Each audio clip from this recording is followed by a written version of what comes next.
Hi guys, so for today's vlog, dahil 3-day weekend, so on the way kami ni G-Style sa Osaka.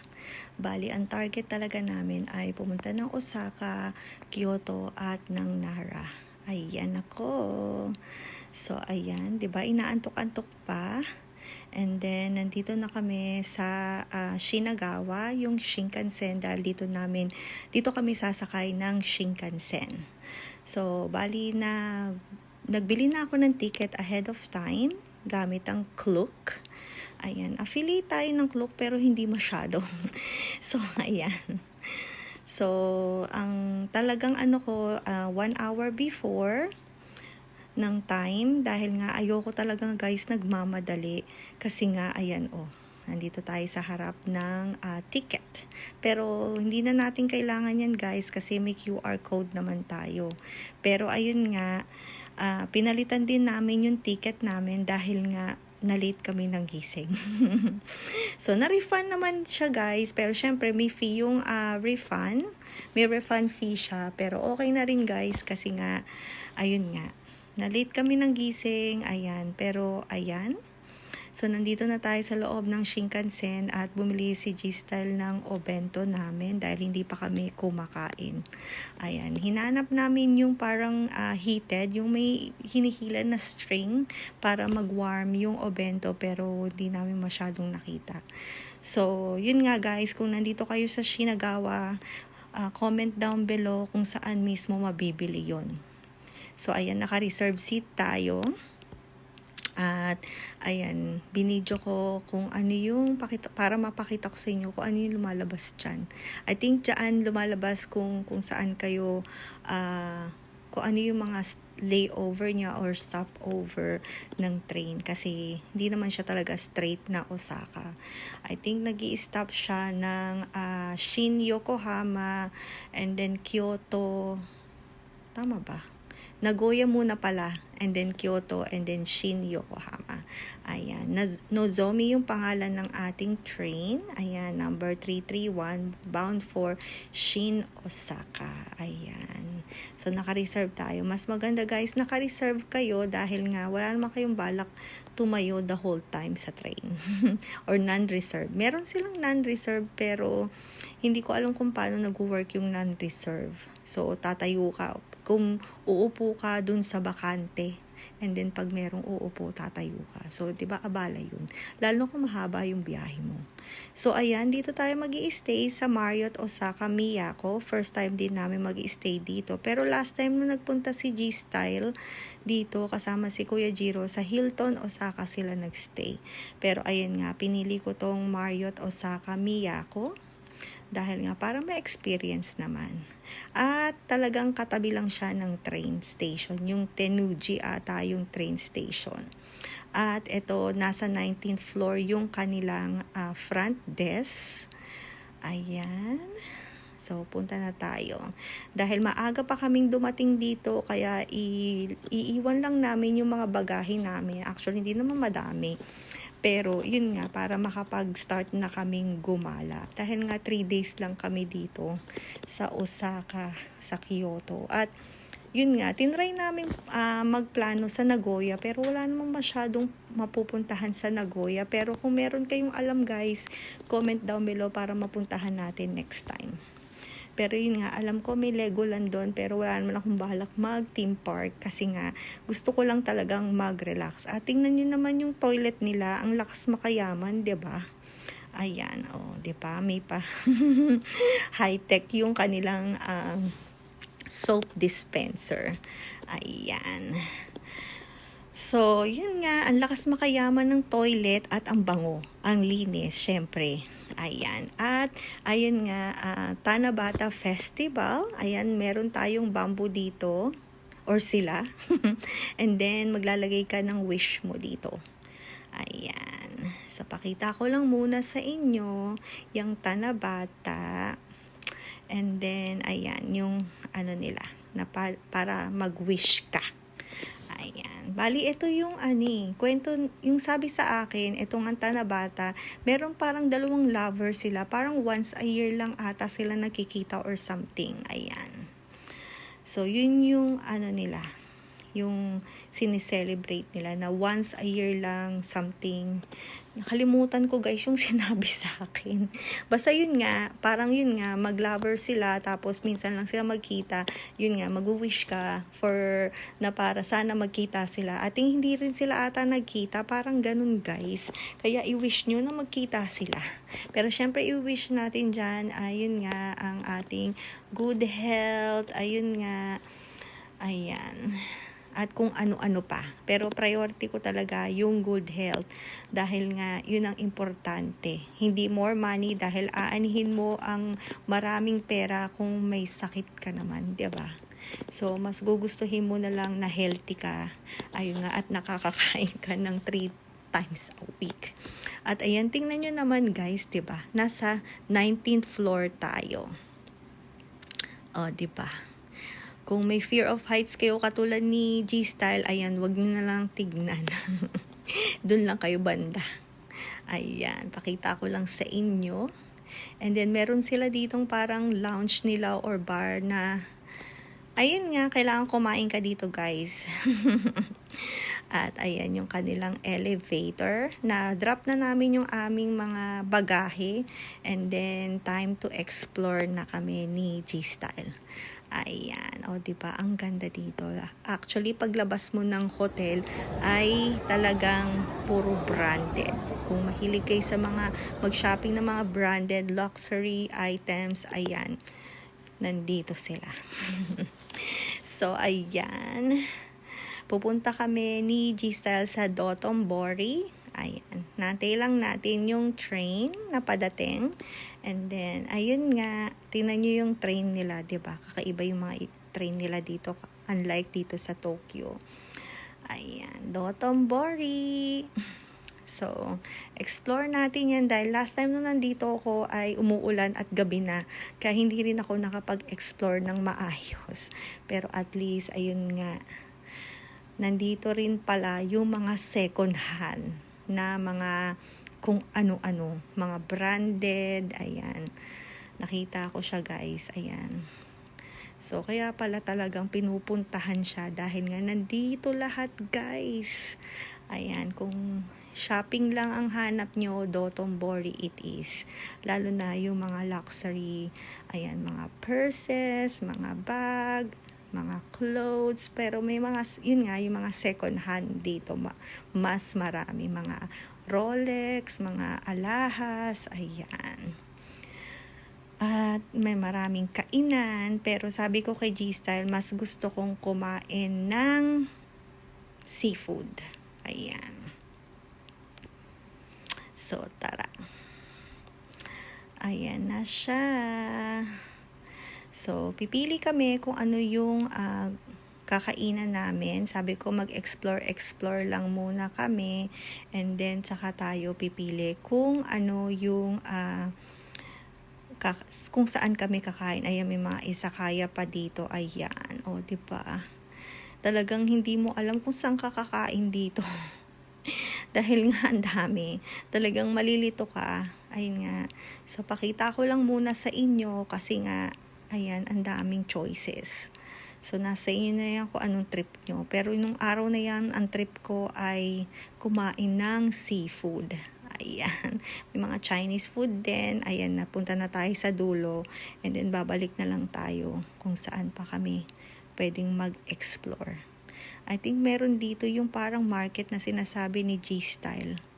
Ayun nga, dun din tayo pupunta. Hindi pa ata Dotonbori yung napuntahan natin. Nakalimutan ko guys. Pero yun na nga, ito. Meron kaming nakitang ito, Kobe beef. At kakain din tayo niyan ng Kobe beef. Ayan. So, ayun yung mga price. Bali, nakatayo ka lang dahil naunahan na tayo nila ate doon. Parang good for 2 lang yung parang, ayun, sa gilid. Pero okay lang, kakain tayo dyan. At nag-order na kami ni G-Style. Ayan, yung parang Wagyu on stick. Ayan, mo-order na si G-Style. And then, antay lang natin maluto. And then, kakain na tayo. So, eto na guys. Ayan, yummy in my tummy. So, hindi ko lang din sure guys kung ito yung Wagyu on stick or Kobe beef on stick. Pero masarap siya guys, napakalambot. So, comment down below kung nagpunta na kayo dito sa Dotonbori at tinry nyo din to. Ayan, medyo nahihirapan lang din ako mag-video kasi nga dalawa lang yung ating kamay. Ayan. At kumakain din si G-Style. So, ayan. So, hindi naman halata guys, diba, na matakaw ako. Pero yun nga guys, tingnan nyo naman, diba? Ang sarap kasi. Napaka-lambot nung kanyang meat. At napakalasa. So, ayan. So, after nyan, maglalakad-lakad din kami. Ayan, o, diba? Tigdalawang order kasi kami ni G-Style. Ayan, kahit hindi na kayo mag-rice guys, talagang sulit na sulit ang inyong binili dito. Actually, mura lang din naman. Ayan si G-Style, tapos na, nauna na.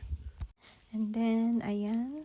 And then, maghahanap din siguro kami ng kakainan for lunch. Dahil nga, hindi pa kami nag-lunch talaga.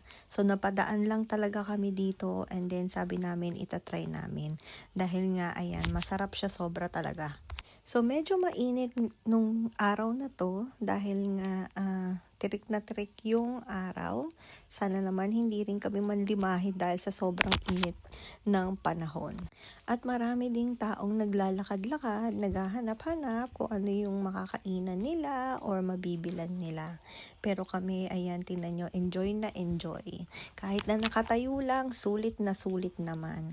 So, ayan, napadpad na tayo kung saan yung mga, I think, dito yung pwede kang magpaluto. Ayan. May mga luto na rin. Ayan. Nakita namin tong area na to. May mga luto na. Pero sabi ko kay G-Style, mas trip kong kumain ng seafood. Dahil alam nyo naman, ang kolesterol, ayan, nag-aabang-abang lang na tumaas. So, ayan. Pero yun nga, tingnan nyo naman guys, diba? Ang sarap ng mga pagkain dito. Ayan. Pwede ka naman kumain. Basta hinay-hinay lang naman. Ayan. O, diba? Pakita ko sa inyo. Ayan. Dahil nga naglalakad-lakad din kami, kaya mabilisang video lang. Dahil ang dami ring taong naglalakad-lakad. Ayan, nandito lang tayo sa gilid para makita ninyo guys kung anong meron sila dito. Para kung magpunta kayo dito, ayan. Ito yung meron sa mga pagkain dito. Ayan. O, diba? Ang sasarap, diba?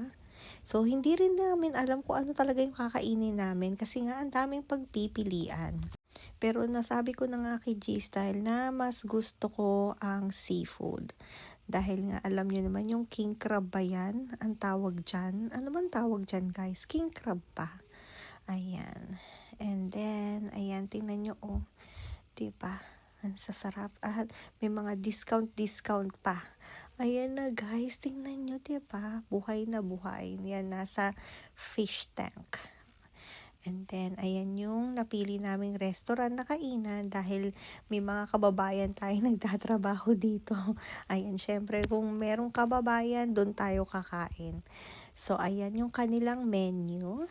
So, fresh na fresh. So, hindi ko alam kung ano dito yung in-order ni G-Style. Pero ayan, for sure, ayan yung paborito kong fried eel. Napakasarap niyan guys. Kung hindi nyo pa natitikman, tikman nyo na or kainin nyo na. And then, ito, hindi ko alam tawag dito, pero para siyang, meron siyang mga seafood, and then, meron din siyang, tawag nito, shrimp na may rice, na fried rice, na hindi ko maintindihan, pero ang sarap guys. At ayan, higop-higop tayo ng sabaw. Ayan, para naman mainitan ating sikmura. At ayan, o, diba? Talagang napakaseryoso ko dito. Tingnan nyo, ang takaw, diba? Hindi ba halata? So, ayan, meron pang dumating. So, ito ata yung grilled. And then, ayan pa. O, diba? Ang dami. Pero ang sarap niya, guys. At naubos namin ni G-Style. At ayan si G-Style, nag-start na rin siyang kumain. So, chill-chill lang kami dito guys. And then, after nyan, maglalakad-lakad ulit. At ayan, eto na yung Glico, yung famous na Glico. O, di ba kita nyo naman, ang daming tao nagpapapicture, naglalakad-lakad. Pero yun nga, tumirik na yung araw, and then, ayan. So, try natin kung makakuha tayo ng magandang angulo dito, kasama ang Glico. Ayan, try ulit natin, dahil si ate ay pumunta sa likod ko. Pero ayan, di pa. So, ayan, nagpicture-picture lang kami and then nag-video-video dahil sobrang daming tao at ang init na, guys. Sobra. So, ayan. And then, pakita ko sa inyo pa yung iba dito para makita ninyo, guys, kung anong meron. And then, mag-start na ulit kaming mag-explore ni G-Style. Ayan, first time ko rin din talagang maglakad-lakad banda dito ng hindi gabi. Kasi nga sabi ko nga kanina, gabi kami nung pumunta dito at umuulan pa. At ayan, tingnan nyo, diba? Ang gaganda ng mga shoes. Tingin-tingin. At may nakita si G-Style, eto nga, ating ito yung hinahanap niyang matagal na. Ayan. Dahil nga, parang na out of stock and then nawalan ng size niya and then tuluyan ng hindi na namin makita. At ayan, hinanap niya talaga kung saan dito yung merong Lululemon. Syempre, paborito na niya ngayon yung Lululemon. Dahil nga, maganda talaga naman din kasi guys yung tela. So, ayan, shopping muna kami. And then, after namin sa Lululemon, ayan, dumiretso na kami dito sa aming room. Dahil time nang mag-check-in. And then, hindi ko na masyadong na video yung entrance dahil kasama namin yung nag-assist ng aming mga gamit. So, at least pakita ko sa inyo kung anong meron. So, ito guys, hindi ko alam kung ano to. Lalagyan ba to ng mga jewelry mo? Ayan. And then, may mini bar, syempre. Ayan. Pakita ko sa inyo. May mga tea. Ayan. Wine glass kung gusto nyo mag-inom-inom, and then meron syempre coffee maker, and then ito naman I think parang itong snack nila, hindi ko na nabuksan, and then ito naman yung ayan, yung kung ano-ano pang mga kit, toothbrush, ayan, hairbrush, and then ayan, bathtub nila. Ayan. So, syempre may shampoo, conditioner, and body wash. And then, yan ako. Pakita ko sa inyo. So, nasa 51 floor tayo, guys. So, ayan ang aming bed na napaka-comfy. Ayan. So, may kaliitan din talaga guys yung Marriott kumpara dun sa ibang hotel. Pero, syempre, maganda pa rin. Ayan. And then, tingnan nyo. Diba, nasa 51 floor na kami. Yan yung room namin. Dahil pinili ko talaga yung higher level. Dahil nga, ayan, hindi nyo na kailangan umakyat ng parang tower nila. Dahil dito pa lang, parang kita mo na yung buong Osaka. At syempre yung toilet, ayan, high-tech yan. So pag pumasok ka dyan, bubukas yan. Hindi ko na video guys. Dahil nga, ayan. Ayan yung mga, merong bathrobe, free slippers. At ayan ako. Diba? Ang taas, diba? So, nag-e-enjoy ako sa view dahil wala naman akong fear of heights. Pero si G-Style ay meron. So, kaya, pero okay lang. At ayan, nandito na tayo sa restaurant nila. Nakalimutan ko anong floor to guys. Pero teppanyaki ito. Pero recommended ko talaga guys na magpa-reserve kayo na ahead of time. Pero yun nga, sabi sa amin nung sa front desk, hindi na namin kailangang magpa-reserve dahil nga guest kami. Pero ayun nga, pagpunta namin dito, mukhang muntik na kaming hindi papasukin kasi nga wala kaming reservation. Pero kaya nga, buti na lang, mabait sila at sinabi namin na guest kami dito sa Marriott. Pero yun nga guys, lesson learned, kailangan talaga or recommended talaga na magpa-reserve kayo ahead of time. So, ayan, meron tayong drinks. So, first time kong iinom nitong sparkling sake. Ayan, pero hindi ko nagustuhan, guys. Gusto ko talaga yung hot sake. At meron tayong red wine. And then, meron din tayong salad. Ayan, bali isang set lang yung in-order namin dahil hindi ko rin naman, guys, mauubos yung isang set. So, sabi ko kay G-Style, hati na lang kami ng isang set, which is pwede naman. And then, a la carte na lang yung iba. Dahil yan, kala nyo guys, maliit yan. Pero, ang laki niya nung pag naluto. Yun nga. So, ito, yung mga iba pang lulutuin. Mukhang konti lang guys, pero ang bigat sa tiyan yan. Yun lang talaga guys, napansin ko talaga sa mga restaurant dito sa Japan. Mukhang konti lang yung food, pero pag naluto na, ang bigat sa tiyan. Ayun. So, ayan, nag-start na magluto si chef. O, diba? Ayan. So, ang ganda din ng view namin dahil nga, kitang-kita mo yung Osaka. Ayan, nakikita nyo ba guys? Ayun, oh, silip kayo dun, oh. Kita, diba? Dahil nga nasa, mas mataas na na level ata to. Parang nasa 57th floor ata kami. Kalimutan ko guys kung anong floor to. Pero alam ko umakit ata kami o bumaba. Hindi ko na matandaan guys. Pero ayan nga. Kala nyo konti lang yan. Ang pikat sa tiyan yan. Ay nga sabi ko nga kay Gista, tinitignan ko. Sabi ko parang konti. Magdagdag na lang tayo pag gutom pa. Wala namang problema magdagdag. Ito fish to guys. Ang sarap niyan.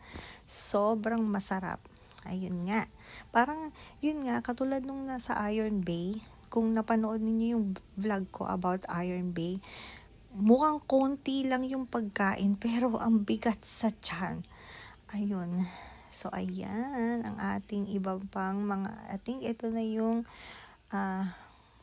vegetable. And then, ito na yung rice. O, diba? Kumukulo na yung ating rice. So, malapit nang maluto. At alam nyo naman, guys, masarap yan pag Japanese rice. Ayan, may sauce tayo. And then, ito, may rice na tayo. Naluto na. At ayan, umaapoy-apoy na ang ating steak. Ayan, o, diba? Ang galing. May paapoy effect pa si chef.